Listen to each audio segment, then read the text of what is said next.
Viewers எல்லாத்துக்கும் வணக்கம். நான் உங்கள் டிகே. இன்றைக்கி நம்ம சேனல் என்ன பார்க்க போகிறோம்னா வந்துட்டு எல்லோ சுவிட்ச் போர்டோட ப்ளக்கு வந்துட்டு செக்கிங் செக்கிங்கு நம்ம வீடு வந்து ஃபுல்லாக கம்ப்ளீட் பண்ணும்போது வந்துட்டு எப்பவுமே செக் பண்ணுறது வந்துட்டு ஒரு பெஸ்ட் ஐடியாங்க. எதனாலனா வீட்டு ஓனர் வந்துட்டு நம்ம வந்து குறை சொல்லக்கூடாது. இப்போது நம்ம இந்த நைட் ஓவர் டைமில் வந்து ஒர்க் பண்ணணும். அந்த டைமில் ஒரு ஒயர் மாற்றி கொடுக்கும்போது வந்துட்டு கரண்ட் வராமல் இருக்கும். இப்போ நம்ம வந்துட்டு ஹவுஸ் ஓனர் வந்து நம்ம கூட்டி கேட்பாங்க நம்ம போனதுக்கப்புறம் என்னங்க இதில் சப்ளை வரல அப்படின்னு. அந்த டைமில் வந்து நம்ம பிரித்து பார்க்க முடியாது. அதனால எப்பயுமே நம்ம முடிச்சதுக்கப்புறம் இந்த ஒருத்தரோட டெஸ்ட் லேம்ப் போட்டு செக் பண்ணுறது நல்லது. நீங்கள் எப்பயுமே இந்த டெஸ்ட் லேம்ப் ஒன்று கையில் வச்சிங்கன்னா உங்களுக்கு பெஸ்ட்டாக இருக்கும். எலக்ட்ரிக்கல் ஒர்க்கில் பொறுத்தவரைக்கும் டெஸ்ட் லேம்ப் இருக்கிறது உங்களுக்கு கையில் நல்லா இருக்கும். எப்பயுமே இந்த ஃபேஸ் நியூட்ரல் எப்பயுமே ஃபேஸ் வந்து ரைட் ஹேண்ட் சைடில் இருக்கணும், நியூட்ரல் வந்து இந்த சைடில் இருக்கணும். இப்போ நம்ம டெஸ்ட் லேம்ப் போட்டு எரிச்சு ஒரு 5 செகண்ட் தான்.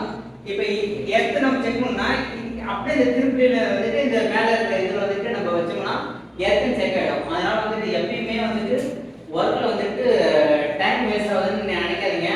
முடிஞ்ச அளவுக்கு பெஸ்ட்டாக செஞ்சு கொடுங்க. பாய் பாய். எலக்ட்ரிக்கல் ஒர்க்கில் சேஃப் இல்லாமல் பண்ணாதீங்க. சேஃப் இல்லாமல் பண்ணுங்க, சேஃபோடு பண்ணுங்கள்.